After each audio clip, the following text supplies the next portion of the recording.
پچھلے 2 دن میں جو ہماری گفتگو رہی وہ ایک اسلامی انقلاب کے موجبات اور محرکات پر رہی کہ کب کسی اسٹیٹ میں، کب کسی مملکت میں لازم ہو جاتا ہے مسلمانوں پر، اس ملک کے باشندوں پر، سٹیزنز کا یہ ایک شرعی فریضہ، اور نہ فقط شرعی فریضہ، میں پولیٹیکل فلسفی کی ٹرمینالوجی میں کہوں گا کہ یہ ان کا پولیٹیکل اوبلیگیشن ہوتی ہے، جس کو یورپ پولیٹیکل اوبلیگیشن کہتا ہے۔ تو یہ سٹیزنز کی پولیٹیکل اوبلیگیشن ہوتی ہے کہ وہ سٹینڈ کریں، وہ اس نظام حاکم کو گرا دیں اور اس کی جگہ دوسرا نظام لے آئیں، جس کو ہم سیاسی اصطلاح میں انقلاب کہتے ہیں۔ انقلاب کے باقی معنی اپنی جگہ، لیکن جس معنی میں ہم انقلاب پر گفتگو کر رہے ہیں وہ یہی معنی ہے۔ تو اس کے جو موجبات اور محرکات بیان ہوئے، ایک جملے میں وہ میں دہرا دیتا ہوں اپنا سبق اور پھر آگے چلتے ہیں۔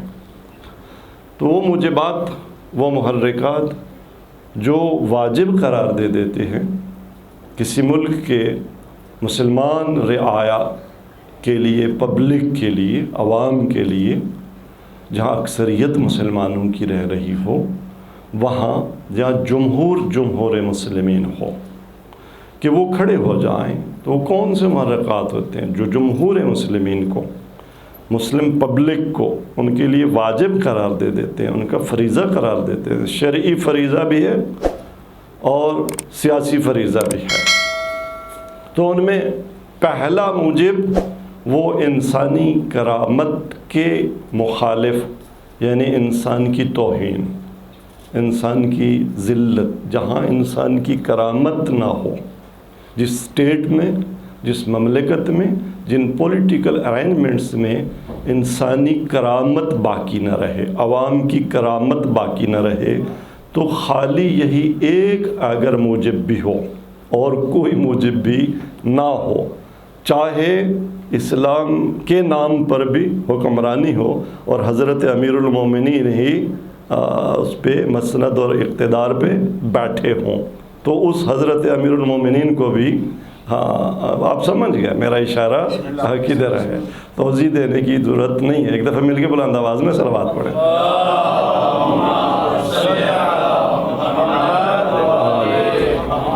مومنین کے امیر علی ہیں، اولاد علی میں ائمہ طاہرین بھی اگرچہ امیر المومنین ہیں، لیکن گویا یہ اختصاصی لقب حضرت علی علیہ السلام کا ہے۔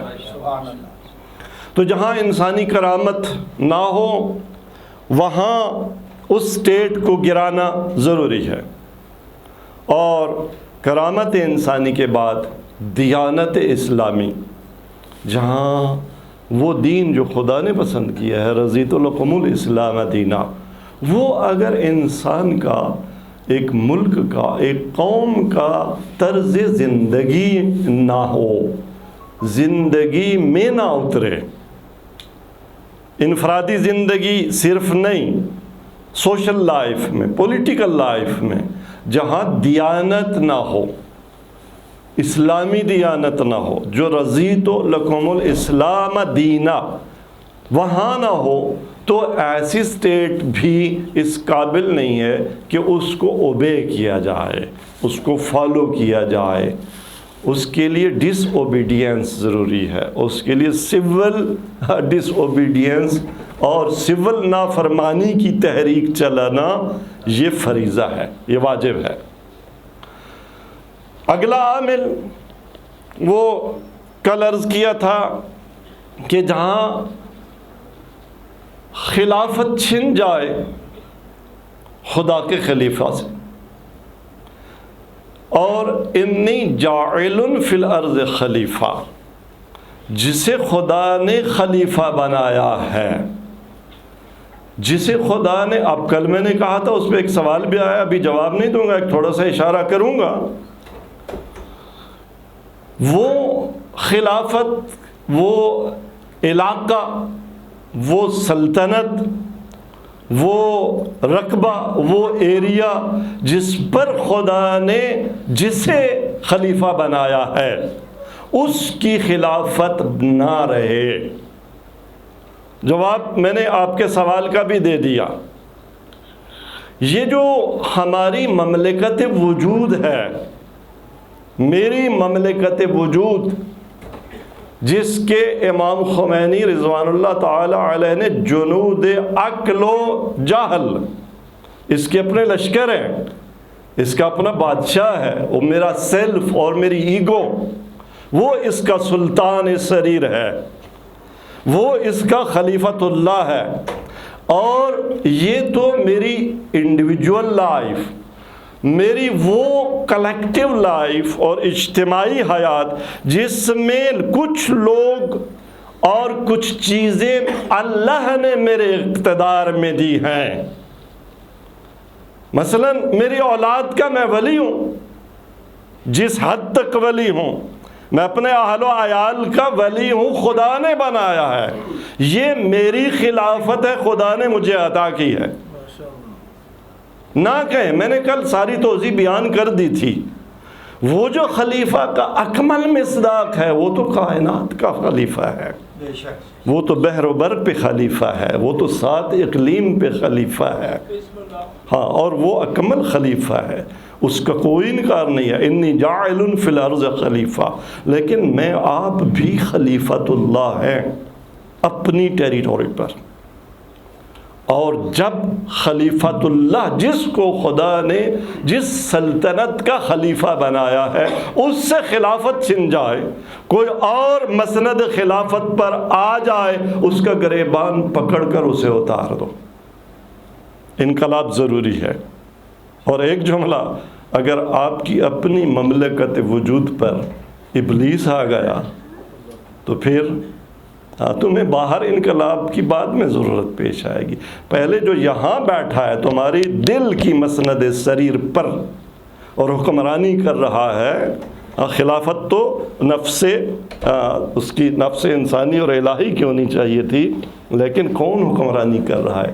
ہم پہلے یہ بھی سوچیں کہ میری مملکت وجود پر کون ہے جو حکمرانی کر رہا ہے، جس کا حکم چلتا ہے، جس کے لاز چلتے ہیں، جس کا رول اینڈ آرڈر چلتا ہے، تو اس کا گریبان پکڑ کے اتارنا اسے جیسے ضروری ہے، اسی طرح سے میرے سماج کی مملکت پر بھی، میرے ملک کی مملکت پر بھی، اس کے اقتدار پر بھی کون آ گیا ہے، اسے بھی گریبان سے پکڑ کر اتارنا یہ ضروری ہے۔ اور پھر عرض کیا تھا، یہ زمین وراثت اللہ نے کس کی؟ یرثھا عبادی الصالحون۔ اس میں شک نہیں ہے کہ یہ آیت ان آیات میں سے جن میں ہم مہدویت کو اور ظہور امام کو ثابت کرتے ہیں، لیکن پھر نسبی بات ہے۔ وہ جب آئیں گے تو ان کی صرف پاکستان پر تو نہیں، ان کی صرف میری حویلی پر تو نہیں، ان کی تو پوری مملکت، پورے ارض الہی پر، یملأ الارض قسطا وعدلا کما ملئت ظلما وجورا، شرق عالم سے غرب عالم پر جس نے اپنی وراثت واپس لینی ہے اور انہوں نے حکومت کرنی ہے، تو وہ تو ہو، لیکن جب تک وہ نہیں آئیں گے تو جو بیٹھا رہے، صالحین محکوم رہے اور ظالم حکمرانی اور طالح حکمرانی کرتے رہے۔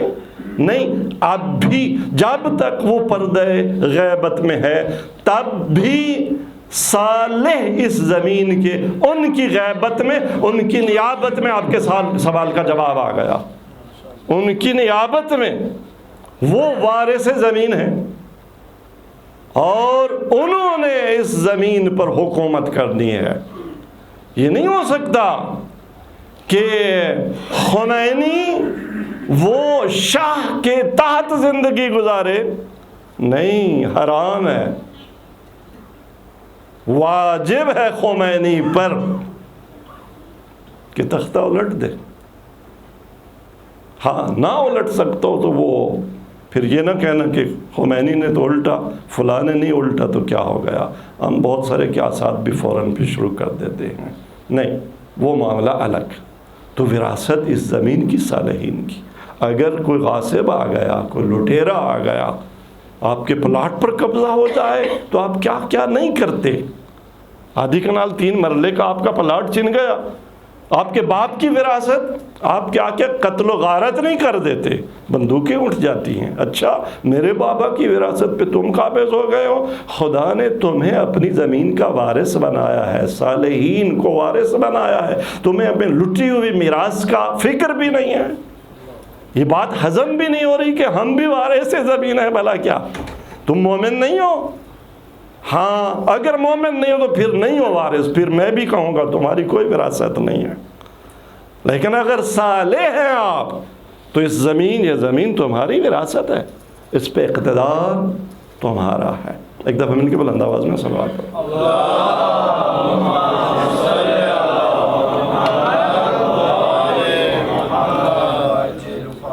وراثت کے بعد حفاظت, مسلم کنٹریز کی, مسلمان اسلامی اقتدار کی حفاظت. لن یجعل اللہ للکافرین علی المؤمنین سبیلا. کیا ہوا؟ یہ اتنے اسلامی ممالک آج یہ اپنے فیصلوں کے مالک نہیں ہیں. ان کے فیصلے واشنگٹن میں ہوتے ہیں, ان کے فیصلے یورپی یونین کرتی ہے, ان کے فیصلے چائنا میں ہوتے ہیں, کہاں کہاں ہوتے ہیں. یہ خود فیصلے نہیں کرتے. ان کو اپنی حکومت اور اقتدار کا فیصلہ بھی ان کے پاس نہیں ہے, ان کو ملک چلانے کے فیصلے ان کے پاس نہیں ہیں. کون کرتا ہے فیصلے؟ کہاں گئے؟ کیوں یہ دخالت حاصل ہو گئی کافرین کو. آج ممالک اسلامی مملکت مسلمانوں کی, لیکن اسی سے فلسطینیوں کا گلا کاٹنے کے لیے اقدام, اسی سے مسجد الاقصی قبلہ اول کو اس پہ قبضہ اور مسلمانوں کو اس پہ نماز پڑھنے کی بھی اجازت نہ ہو. تو کیا ہوا؟ یہی ہوا کہ ان خائن حکمرانوں نے اپنے ممالک کی حفاظت نہیں کی. جب خائن حکمران تو صرف نہیں ہے, عوام بھی خائن ہے. ایسی عوام جو ان حکمرانوں کو سلام مارے کیونکہ ان کا پیٹ بھر رہا ہے, ان کی شہوت پوری ہو رہی ہے, تو پھر کوئی حرج نہیں ہے جو ابھی بیٹھا رہے سریر مملکت پر. نہیں, تم اگر مسلمان ہو تو ضروری ہے کہ ایسے ارینجمنٹس جو پولیٹیکل ارینجمنٹس ہیں, ایسی جو حکومت ہے, ایسا اقتدار ہے, اس کا تختہ الٹ دو. اور اسی راستے میں جو اگلا قدم آتا ہے جسے مقام معظم رہبری نے اور انقلاب اسلامی ایران کے معماروں نے بیان کیا, اور انہوں نے کیا بیان کیا؟ قرآن نے بیان کیا, نبی کے فرمان نے بیان کیا, اور انہوں نے تبیین کی اس کی اور عملاً بیان کیا. وہ یہی کہ طاغوت ستیزی, والذین اجتنبوا الطاغوت ان یعبدوها وانابوا الی اللہ اولئک لهم البشریٰ. قرآن کریم کیا فرماتا ہے؟ والذین اجتنبوا الطاغوت ان یعبدوها. مومنین کی ایک صفت قرآن کیا بیان کرتا ہے؟ مسلمانوں کی صفت قرآن کیا بیان کرتا ہے؟ وہ صفت یہی ہے, والذین اجتنبوا الطاغوت ان یعبدوها. طاغوت پتہ ہے کسے کہتے ہیں؟ طاغوت کا معنی کیا ہے؟ طاغوت ہر اس سرکش طاقت کو, ہر اس سرکش موٹیو کو, ہر اس سرکش عامل کو, ہر اس فیکٹر کو جو آپ کو خدا کی بندگی سے دور کر دے. وہ فرق نہیں ہے وہ کوئی بادشاہ ہو, وہ کوئی سیاسی نظام ہو, وہ کوئی اندرونی موٹیو اور انگیزہ ہو, جو بھی ہو اس کو طاغوت کہا جاتا ہے. تو قرآن کیا ارشاد فرماتا ہے؟ قرآن ارشاد فرماتا ہے والذین اجتنبوا الطاغوت. یہ آیا میں سورہ زمر کی آیت نمبر 17 اور 18 آیات ہیں کہ جس میں ارشاد فرمایا والذین اجتنبوا الطاغوت ان یعبدوها وانابوا الی اللہ. وہ لوگ جنہوں نے اجتناب کیا طاغوت سے کہ ان یعبدوها, طاغوت کی بندگی سے بچے. میرے وجود پر طاغوت کی حکمرانی نہیں ہوگی. اور اگر طاغوت غالب آ بھی گیا ہے، جیسا کہ اکثر مسلمان ممالک پر غالب آ گیا ہے، اور ہمارے انفرادی وجود پر بھی غالب ہے، من حیث مسلم امہ انفرادی اور انڈیویجول لائف میں بھی طاغوت کی حکمرانی، اور ہماری اجتماعی اور سیاسی زندگی میں بھی طاغوت کی حکمرانی تو پہلی فرصت میں ان زنجیروں کو توڑ دینا ہے، طاغوت کی حکمرانی سے نکلنا ہے۔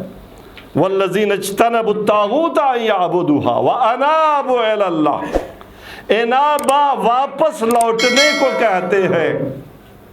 اگر تیری سریر مملکت پر فرق نہیں ہے، وہ تیرے وجود کی مملکت ہو یا تیرے وطن کی مملکت ہو، اگر اس پر طاغوت قابض ہو بیٹھا ہے تو پھر وقت وقت انابہ و توبہ ہے، اور اسی توبہ کا دوسرا نام انقلاب ہے، تبدیلی ہے۔ یہ جو سٹیٹ ہے، یہ جو وضعیت ہے، یہ جو حالت ہے، اس کو بدلو۔ انابوا الی اللہ لہم البشریٰ فبشر عباد، اور کیا فرمایا؟ لہم البشریٰ، انہی کے لیے ہے بشارت، فبشر عباد الذین یستمعون القول، اے میرے حبیب میرے ان بندوں کو بشارت دے دے۔ اچھا، یہ بشارت کا مقام پتہ ہے کیا ہے؟ یہ اگر اسی آیت کی ابتدا کو ہم صدر آیت کو دیکھیں، علماء ہم جیسے طلبہ کی زبان میں کہتے ہیں کہ بگننگ جو آیت کی ہے کس سے؟ والذین اجتنبوا الطاغوت ان یعبدوها وانابوا الی اللہ، طاغوت کی گویا سرپرستی ہے، طاغوت ہے تو اجتنبو ہوگا نا، اگر طاغوت ہی نہ ہو، طاغوت نہ ہو تو اجتناب کا کوئی معنی بنتا ہے؟ بھائی رستے میں نجس پانی نہ کھڑا ہو، اور میں کہوں جس نے نجس پانی سے جو بچ کے چلا، تو کہنے کا کوئی مطلب ہے نہیں، نجاست یا نجس ہونے کا ماحول ہے، یعنی آپ کے حالات اور ایسے ہیں کہ جس میں طاغوت کی حکمرانی یا بالفعل قائم ہو گئی ہے یا ہو سکتی ہے، اور آپ نے پہچان لیا کہ یہاں طاغوت ہے، تو اب اجتناب اور انابہ کیا ہوتا ہے؟ لوٹ کے آنا۔ لوٹ کے آنے کا مطلب یہ بتاتا ہے کہ گویا یہ آیت، اس کا جو پیش خیمہ اور منظر اور پس منظر ہے وہ یہ ہے کہ گویا کوئی نکل گیا ہے۔ کس سے نکل گیا ہے؟ ولایت خدا سے نکل گیا ہے۔ تبھی تو انابوا الی اللہ، خدا کی طرف لوٹ کر کون آتا ہے؟ جو خدا سے بھاگ گیا ہو نا، جو ہو ہی خدا کی ولایت میں، تو انابو کا کوئی معنی بنتا ہے؟ نہیں بنتا ہے۔ انابوا الی اللہ، اگر تم ولایت خدا سے اپنی پرسنل لائف میں نکل گئے، تمہاری وجود اور مملکت وجود پر ابلیس آ گیا، وہ حاکم ہو گیا، تو جدھر سے نکل گئے واپس آؤ، اس طاغوت کو نکالو۔ اور اگر تمہاری اجتماعی زندگی پر، تمہاری قومی زندگی پر، تمہاری نیشنل لائف میں، تمہارے وطن پر طاغوت آ گیا اور تم مملکت خدا اور ولایت خدا سے نکل گئے، تو انابو نکل آؤ، ڈرو نہیں۔ جو نکلے گا نکلنے کے مقدمات فراہم کرے گا، یہ نہ ڈرے، کیا ہوگا؟ خدا بشارت دے رہا ہے، لہم البشریٰ، بشارت کامیابی کی، تمہیں کامیاب ہو، تم کامیاب، نہ ڈرو، خوف نہیں۔ خمینی نہیں ڈرا، رضا شاہ سے، طاغوتی نظام سے، امریکہ سے، اس وقت تو 200 پر طاقتیں، نہ شرک سے ڈرا، نہ غرب سے ڈرا، نہ امریکہ سے ڈرا، نہ رشیا سے ڈرا۔ ابتدا انقلاب میں جب انقلاب آ رہا تھا اور اس وقت رشیا بھی انقلاب مخالف تھا اور رشیا نے دھمکی لگائی کہ میں اپنی فوجیں بارڈر پہ بھیج دوں گا، تو خمینی بت شکن نے کیا فرمایا تھا کہ میں خود بارڈر پر آ جاؤں گا۔ نعرہ تکبیر، نعرہ رسالت، نعرہ حیدری۔ اور 9/11 کے بعد، یہ میں نے ایک چھوٹا سا آرٹیکل جو رابر کی شہادت کے بعد العارف میں چھپا ہے، دیکھیے گا کہ 9/11 کے بعد جو پریشر بلڈ ہوا تھا اور یہاں ہمارے جو ملک کے ارباب اقتدار تھے وہ سراخ پا تسلیم ہو گئے تھے، اور جب امریکنز نے یہ کہا تھا کہ یا ممالک ہمارے خلاف ہیں یا ہمارے ساتھ ہیں، تقسیم کر دی تھی۔ رہبر معظم انقلاب اسلامی ایران نے عید الفطر کے بعد جو مشہد میں ان کا خطبہ ہوتا تھا، جس میں حضور کی مجھے فضیلت اور شرافت اور یہ موقع ملا، اس میں فرمایا تھا نہ ہم تمہارے خلاف ہیں، نہ ہم تمہارے ساتھ ہیں، اور چونکہ امریکہ کی طرف سے دھمکی تھی، تہدید تھی کہ حملہ ہونے والا تھا ایران پہ، آپ نے فرمایا تھا اگر اس مملکت پر حملہ ہوا تو سب سے پہلے میں خود فوجی لباس اور بسیجی لباس پہنچ کر محاذ پر جاؤں گا۔ ڈرنا نہیں ہے۔ فبشر عباد، قرآن کیا کہتا ہے؟ انہوں نے یہاں سے الہام لیا تھا، ان ہستیوں نے ایسے نہیں ہے، یہ ڈرے نہیں، یہ جھکے نہیں، ان کے سامنے یہی آیات تھی جو ان کی موومنٹ میں وہ رہنما تھیں۔ تو قرآن نے یہ فرمایا فبشر عباد، عبادی ہے یہاں پر چھوٹی، یہ وہ یہاں گری ہوئی ہے، ساکت ہے۔ فبشر عبادی، میرے بندوں کو بشارت دو ڈبل بشارت۔ پہلے فرمایا لہم البشرا، اور پھر بلا فاصلہ اپنے حبیب سے بھی فرمایا کہ فبشر عباد الذین، میرے ان بندوں کو بشارت دے دے کامیابی کی، فتح کی، فلاح کی، فوز کی۔ کون سے بندے؟ الذین یستمعون القول، جو بات سنتے ہیں، بات سنتے ہیں، فیتبعون احسنہ، اور بعض اوقات آئیڈیالوجیز بھی بہت ہوتی ہیں نا، ہاں باتیں بھی بڑی مختلف ہوتی ہیں۔ تو میرے بندوں کی، خدا کے بندوں کی خصوصیت کیا ہے؟ بات سنتے ہیں پھر تولتے ہیں۔ یستمعون القول فیتبعون احسنہ، جو سب سے بہترین بات ہوتی ہے، جو سب سے لاجیکل بات ہوتی ہے، جو سب سے وزنی بات ہوتی ہے، جو سب سے مدلل بات ہوتی ہے، اس کی پیروی کرتے ہیں۔ اولئک الذین ھداھم اللہ، یہی ہے ہدایت یافتہ لوگ۔ وَأُولَئِكَ هُمْ أُولُو الْأَلْبَابِ، اگر تمہیں کوئی صاحب لب و عقل و شعور ڈھونڈنا ہے تو وہ یہی لوگ ہیں جن میں یہ نشانیاں پائی جائیں۔ تو طاغوت کا مقابلہ۔ اور اسی طرح سے سورہ مبارکہ اعراف کے نمبر 157 میں ارشاد فرمایا، یہ بھی مومنین کی صفت، الذین، کون؟ یتبعون الرسول النبی الامی الذی یجدونہ مکتوبا عندہم فی التوراۃ والانجیل، کہ جو اس نبی کی پیروی کرتے ہیں، اس رسول کی، اس نبی کی جو امی ہے، امی پہ نہیں بول سکتا ابھی، ان صفات پہ نہیں بول سکتا، الذی یجدونہ مکتوبا فی التوراۃ والانجیل، جس کا تذکرہ تورات میں بھی ہے، جس کا تذکرہ انجیل میں بھی ہے۔ ان کی صفت کیا ہے؟ یأمرہم بالمعروف وینہاہم عن المنکر وَيُحِلُّ لَهُمُ الطَّيِّبَاتِ وَيُحَرِّمُ عَلَيْهِمُ الْخَبَائِثِ۔ یہ پتہ ہے یہ صفات کیا بیان ہو رہی ہیں نبی کی؟ یہ مقابلے سے بعض چیزیں پہچانی جاتی ہیں۔ امام حسین نے طاغوت کی، ظالم نظام کی، یزیدی نظام کی کچھ خصوصیات بیان کی تھی رسول کی زبانی، کہ اگر ایسا حاکم آ جائے، من رعا سلطانا جائرا، کون؟ جو مستحلا لحرمات اللہ، جو حرام الہی کو حلال کرتا ہو۔ تو برعکس جو الہی نظام ہوتا ہے، الہی مملکت ہوتی ہے، اس کا حاکم وہ کیا ہوتا ہے؟ یحل لہم الطیبات، جو طیبات کو حلال کرتا ہے، وَيُحَرِّمُ عَلَيْهِمُ الْخَبَائِثَ، خباثتوں کو حرام قرار دے۔ تو پتہ چل گیا اسلامی نظام کیسا ہوتا ہے، مسلمان حکمران کا ایسا ہوتا ہے، اور اس کے مقابلے میں طاغوت اور فرعون اور یزید کون ہوتا ہے، غیر اسلامی نظام کون سا ہوتا ہے۔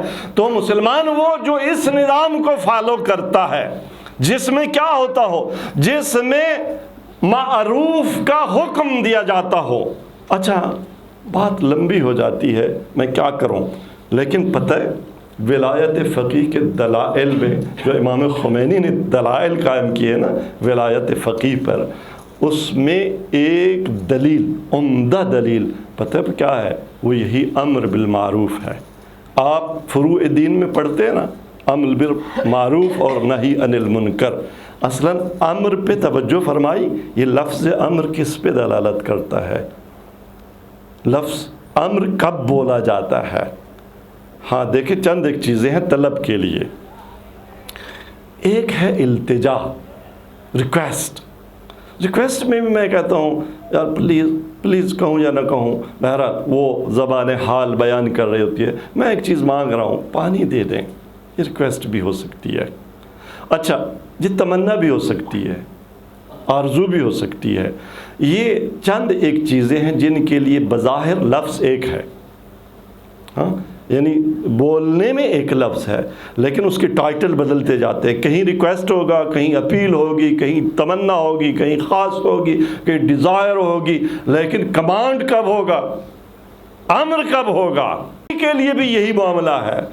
امر تب ہوگا کہ جو صادر کر رہا ہے صاحب اقتدار ہو، کہ اگر نہ کیا تو گریبان پکڑ سکتا ہو، جیل میں ڈال سکتا ہو، کوڑے مار سکتا ہو، تب بنتا ہے امر۔ وگرنہ تو ہم تو علماء اور مولوی تو درخواستیں ہی کر سکتے ہیں نا، یار خمس دے دو، اس کے بعد اگر غیر مخمس لباس میں نماز پڑھی تو نماز نہیں ہوگی، اور زکوٰۃ دے دو۔ ہم بیچارے تو بوریاں اٹھا کے جاتے ہیں کسانوں کے پاس کہ وہ مدرسے کے لیے تھوڑی سی زکوٰۃ دے دو، آگے ان کی مرضی کیا کرتے ہیں ہمارے ساتھ۔ اور میں تو آج ایک ریکویسٹ یہاں کر سکتا ہوں، دیکھو اس ملک میں اس کا سہ ماہی خرچہ میں اگر بتاؤں نا 4 لاکھ سے اوپر نہیں جاتا۔ 4 لاکھ ملت کے لیے 4 روپے ہیں، 4 لاکھ 4 روپے ہیں اس ملت کے لیے، جس کی ایک امام بارگاہ سے 15 لاکھ ایک ذاکر فیس لے کے گیا ہے 10 دنوں کی، 15 لاکھ۔ اور دوسرے امام بارگاہ سے جس کی غالباً 7 لاکھ طے تھی، تو 11 لاکھ 12 لاکھ وہ بھی اوپر سے بھی اس کو مل گئے، وہ لے کے گیا ہے۔ اس ملت کی حالت یہ ہے کہ جہاں مکتب کی ترجمانی ہے وہاں ایک پیسہ دینے کے لیے ہم تیار نہیں ہیں۔ ایک دفعہ مل کے بلند آواز میں صلوات پڑھیں۔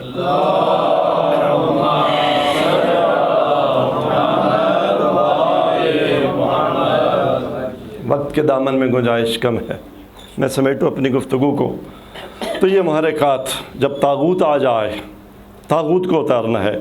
اور یہی آیت جو تلاوت کر رہا تھا اس میں نبی کریم کی، الہی لیڈر کی، الہی رہنما کی ایک خصوصیت یہی ہوئی بیان کہ یضع عنہم اصرہم والاغلال التي كانت علیہم۔ الہی رہنما کیا کرتا ہے؟ وہ ملت کے گردنوں میں ڈلی ہوئی زنجیریں اور طوق جو طاغوت نے، جو استکبار نے اس ملت کی گردن میں ڈالی ہوئی ہوتی ہیں، ان زنجیروں کو کاٹ دیتا ہے، توڑ دیتا ہے۔ اور بعد از رسالت و امامت، اگر تاریخ اسلام میں ہمیں کوئی دینی راہبر ملتا ہے جس نے یہ زنجیریں توڑی ہیں، تو وہ بت شکن وہ رہبر کبیر امام خمینی رضوان اللہ تعالی علیہ ہیں، امام کی ذات پہ صلوات حق بنتا ہے۔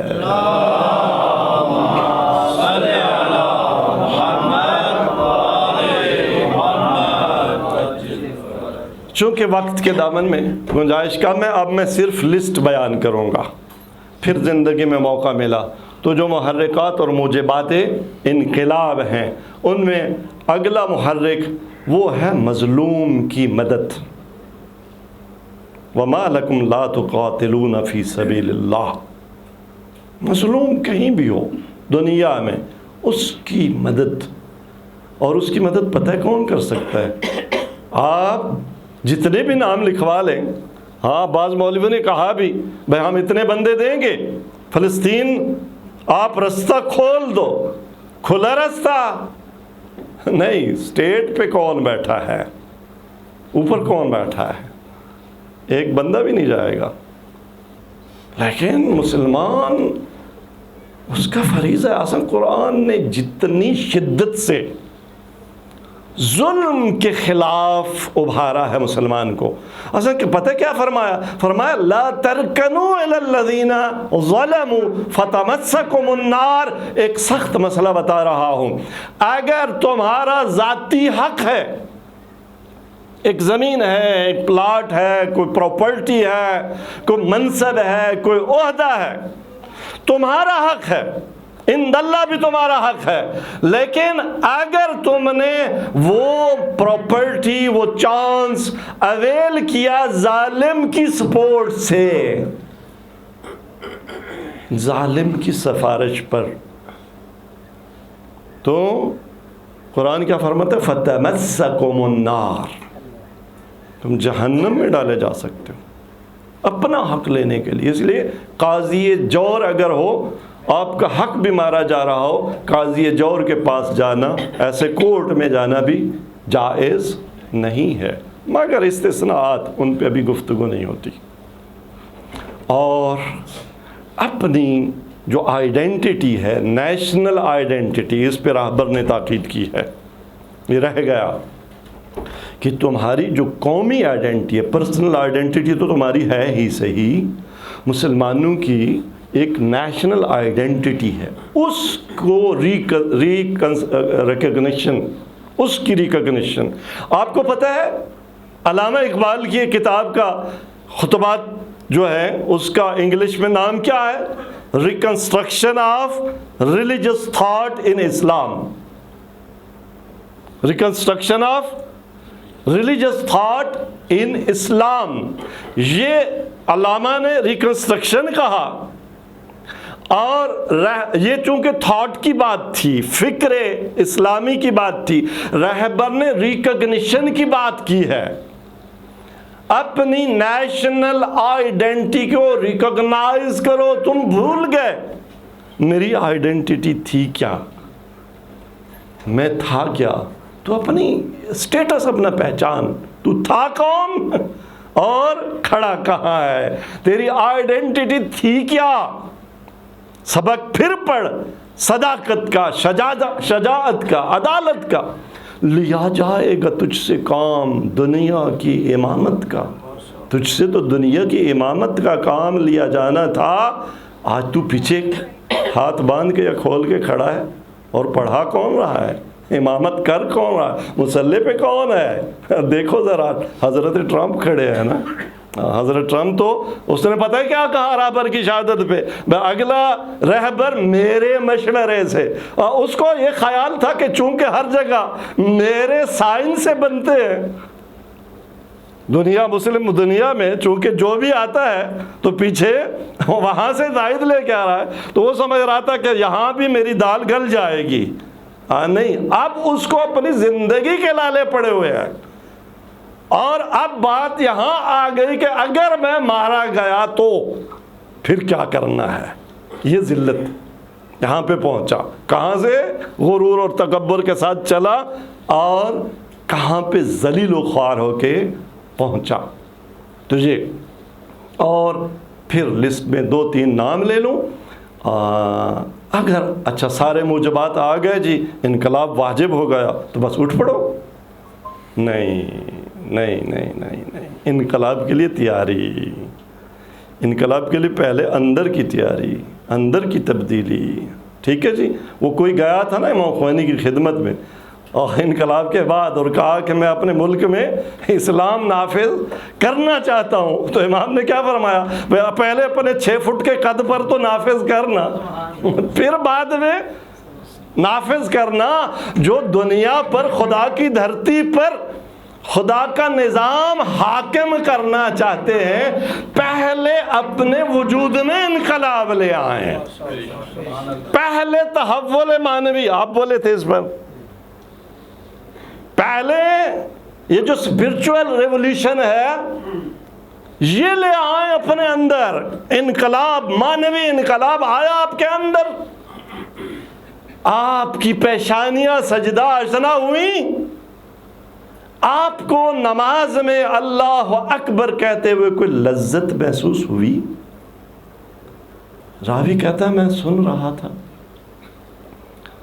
معصوم نماز پڑھ رہے تھے اور ایاک نعبد و ایاک نستعین کی آیت پہ جب پہنچے تو 100 بار اسی آیت کو تکرار کیا۔ پتہ ہے ایاک نعبد و ایاک نستعین کی معنوی لذت کیا ہے؟ پتہ ہے؟ نہیں پتہ؟ ابھی صرف تشنگی ایجاد کر سکتا ہوں نا۔ اصلا یہ آیت ٹرننگ پوائنٹ ہے۔ مفسرین کہتے ہیں پہلے کی آیات اور ایک فاز میں ہیں، فیز میں ہیں، اور یہاں سے ایک اور فیز، وہ عبد اور رب کی مکالمے کا فیز شروع ہوتا ہے، اور اتنا لذیذ ہے، اتنا لذیذ ہے۔ ہاں، وہ امام زین العابدین فرماتے ہیں نا کہ متعنی بلذیذ مناجاتک، ہمیں لذت پتہ ہے کس میں آتی ہے؟ وہ مرغی ذرا بھونی ہوئی ہو تو کیا پتہ نہیں، تیتر و بٹیر اور ان لذتوں کا پتہ ہے، ہم معنوی لذت سے آشنا ہی نہ ہو سکے۔ لیکن وہ لذت جو سید الساجدین کہیں کہ مجھے میری سفارش یہ ہے، متعنی بلذیذ مناجاتک، جس لذت کے لیے امام صادق کھڑے ہو جائیں تو 100 بار یہی آیت تکرار کریں، اور جس مسئلے پہ خمینی کھڑا ہو جائے تو پتہ ہے، یہ بھی رہبر نے نقل کیا ہے کہ آغا احمد نے مجھے بتایا کہ جب امام مسلح پہ کھڑے ہوتے تھے تو ٹشو کام نہیں آتے تھے، پھر تولیے ان سے آنسوں خشک، اور اس اشک میں لذت بھی ہے، اس آہ میں لذت ہے۔ من بخال لبت ای دوست گرفتار شدہ، خال لب، اگر دنیا والے مجازی حسن کے شاعروں سے پوچھو تو وہ کہیں گے کسی جو ہے حسینہ کے لب پر جو خال ہوتا ہے وہ، لیکن نہیں، یہ کوئی اور خال ہے۔ من بخال لبت ای دوست گرفتار شدم، چشم بیمار تو را دیدم و بیمار شدم۔ یہ خمینی ہے، اور یہ خمینی کے ماننے والے ہیں جو لذت آشنا ہے، تحول معنوی، تحول معرفتی۔ رہبر نے ایک شکوہ کیا ہے باوجود اس کے کہ اس وقت اس جو ایرانی نیشن ہے اس کا جو تعلیمی وہ کہیں اسٹیٹس کہیں یا تعلیم کی شرح کہیں وہ بہت ہائی ہے، اور دنیا کی یونیورسٹیز میں مختلف سائنسز میں ٹاپ پہ اب یہ پہنچ رہی ہے قوم، ثریا پہ پہنچ رہی ہے، لیکن اس کے باوجود دیکھنا کتنا اہم ہے علم و معرفت۔ راہبر نے شکوہ کیا ہے، میں اپنے الفاظ میں، راہبر نے یہ شکوہ کیا، جس قوم کے پاس طبع طبائی ہے، جس قوم کے پاس علامہ طبع طبائی ہیں، جس کی قوم کے پاس طبع طبائی کے شاگرد شہید مطہری ہیں، آپ فرماتے ہیں وہ مطہری جو مارکسزم اور سوشلزم اور ان مختلف جو ازمز تھے جو انقلاب کے مقابلے میں آ رہے تھے، انہیں ایسے جیسے روئی کو کوئی وہ ذرا کر دیتا ہے، اڑا دیتا ہے، شہید مطہری نے ایسے پھونک مار کے اڑا دیا تھا ان سارے ازمز کو فکری طور پہ، وہ موجود ہے۔ اور اس کے بعد میں کہوں گا جوادی عاملی موجود ہیں جن کے پاس مصباح موجود ہے، آپ فرماتے ہیں ان کے آثار سے جیسے استفادہ کرنا چاہیے تھا کیا نہیں کیا، آپ شکوہ کرتے ہیں۔ اچھا مجھے یہ بتائیں، آپ میں سے کتنے لوگ ہیں جو کسی فکری محفل میں باقاعدگی سے آتے ہوں؟ خدا را بتائیں مجھے آپ کے کس سکول میں، کس مدرسے میں، کس تنظیم میں ابن سینا پڑھایا جاتا ہے؟ چھوڑ دیں ابن سینا کو، ملا صدرہ کو، ایسے مطہری پڑھایا جاتا ہے جو فرزند خمینی ہے۔ تو انقلاب کی باتیں اتنی آسان نہیں ہیں، مشکل بھی نہیں ہے، نہیں مشکل بھی نہیں ہے، آسان ہے۔ 6 جلدیں پڑھ گئے لوگ۔ جس دن ہم شروع کر رہے تھے مجھے تعجب تھا، بھئی یہ بندے کیسے اسفار پڑھیں گے؟ 6 جلد پہ پہنچ گئے۔ ملا صدرہ کو سن رہے ہیں، پڑھ رہے ہیں۔ سکاکی نے بڑھاپے میں شروع کیا تھا، لیکن وہاں پہنچا کہ بلاغت میں اس کی کتاب کے بعد بس ہے۔ بڑھاپے میں شوق ہو گیا کہ میں نے پڑھنا ہے۔ ہماری جو شاپنگ باکس ہے اور اس میں جو پیکٹ منی ہے یا جو، اس میں کہیں کتاب بھی ہے؟ ذرا تھوڑا سا اپنے ضمیر میں جھانکیے گا۔ کوئی ایک کتاب ہو، کوئی ایک مجلہ ہو۔ پہلی بک جب میری پاکستان میں پبلش کرائی شہید مطہری کے فلسفہ اخلاق پر، تو یہ جو کراچی کمپنی میں ہے نا، وہ علمدار، اس نے ساری کتاب وہ لے لی مجھ سے، اور ایک جملہ کہا۔ اس نے کہا آغا صاحب آپ کی پہلی کتاب ہے، یہاں لوگ علم کے خریدار نہیں ہیں، جہل کے خریدار ہیں۔ میں نہیں چاہتا آپ ڈسہرٹ ہوں، مجھے پتہ ہے ایسی کتاب کوئی نہ خریدتا ہے نہ کوئی پڑھتا ہے، میں کسی طرح نکال لوں گا۔ اس مجلے کی بات کر رہا ہوں۔ نیشنل لائبریری میں جب ہمارا بچہ لے کے گیا تو لائبریرین نے پتہ کیا کہا؟ ہمیں پتہ ہے کہ ہمارا تعارف کیا ہے، گھوڑے والے، اور کیا کیا ہے وہ میں اب کیا بیان کروں۔ تو لائبریرین نے ایک دن کہا بھئی اس لائبریری نیشنل لائبریری میں تم شیعوں کے جتنے مجلے آتے ہیں، کسی میں ٹوٹکا لکھا ہوتا ہے، کسی میں تویز لکھا ہوتا ہے، کسی میں جنتری ہوتی ہے، کسی میں منتر ہوتا ہے، تو کوئی علمی بات؟ یہ پہلا مجلہ ہے جو آپ کا ایسا آ رہا ہے کہ جس کو ہم ریک میں رکھ سکتے ہیں اسٹوڈنٹس کے لیے، کوئی اس میں کوئی علمی بات بھی، کوئی ریسرچ ورک اور ریسرچ پیپر بھی ہے۔ تھوڑا سا حالت بدلو اپنی، تھوڑا سا اپنے علم میں، تھوڑا سا اپنی شاپنگ میں، تھوڑا سا اپنے ذوق میں۔ ہاں انقلاب اگر واجب ہے، اور واجب ہے، ایسا نہیں ہے، یہ تو پوچھا جائے گا بروز قیامت۔ ہاں عزیزان گرامی، پتہ ہے اس کے لیے خدا کی دھرتی پر خدا کی سلطنت کے لیے، خدا کے صالحین کی سلطنت کے لیے کتنا خرچ ہوا ہے حسین کا؟ یہ کون بتا سکتا ہے؟ یہ تو وہ ماں بتا سکتی ہے جو شب عاشور اس طرح سے خیموں کے درمیان دوڑتی رہی، جس طرح مادر اسماعیل صفا و مروہ کے درمیان دوڑتی رہی۔ بیویو، میری چھاتی کا دودھ خشک ہو گیا، میرا علی اصغر بہت پیاسا ہے۔ ابا کا دامن ہٹایا، کیا دیکھا ایک 6 ماہ کا بچہ ہے۔ مظلوم کربلا نے کہا یا قوم ان لم ترحمونی فرحموا ھذا الطفل الصغیر کیف یتلظی عطشا۔ اے لوگو، اگر تمہیں مجھ پر رحم نہیں آتا تو یہ معصوم صغیر ہے، اس پر تو رحم کر لو۔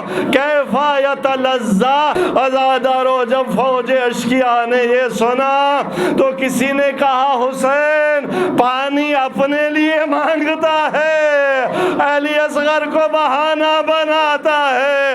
اس وقت بعض علماء یوں پڑھتے ہیں کہ جب حسین کی صداقت پہ حرف آ گیا، سوال اٹھ گیا نا، اب حسین نے علی اصغر کو کربلا کی گرم ریت پہ سلایا، کہا علی اصغر تو حجت خدا کا بیٹا ہے، تیرے بابا کی صداقت پہ سوال اٹھ گیا، اب بابا کی صداقت کی گواہی دے۔ بس عزادار علی اصغر نے اپنا رخ لشکر اعداء کی طرف طرف کیا، ایک ننھی سی خشک زبان نکالی، اپنے ہونٹوں پہ پھرائی۔ یہ عالم عمر ابن سعد نے دیکھا، حرملہ کو آواز دی، اے حرملہ، میری جیتی ہوئی جنگ حسین کا ششماہ وہ ہار میں تبدیل کر رہا ہے، اقطع کلام الحسین، حسین کی گفتگو ختم کر، بس آزادارو۔ اس ظالم نے کوئی ایسا تیر کمان پر رکھا اور جس سے گھوڑوں کو گرایا جاتا تھا، اللہ جانے خیمے کے دروازے پر وہ ماں دیکھ رہی ہوگی جب جس ملعون نے تیر کمان میں رکھا۔ ایک دفعہ آواز دی ہوگی، حرملہ ذرا اپنے تیر کو بھی دیکھ اور میرے صغیر کو بھی دیکھ۔ بس آزادار ادھر تیر چلا، ادھر انقلب الصبی علی ید ابی، علی اصغر نے بابا کے ہاتھوں پہ ایک کروٹ لی۔ اب جو مظلوم کربلا نے دیکھا، کیا دیکھا؟ ذوبحت طفل من الاذن الی الاذن، علی اصغر ایک کان سے دوسرے کان تک ذبح ہو چکا ہے۔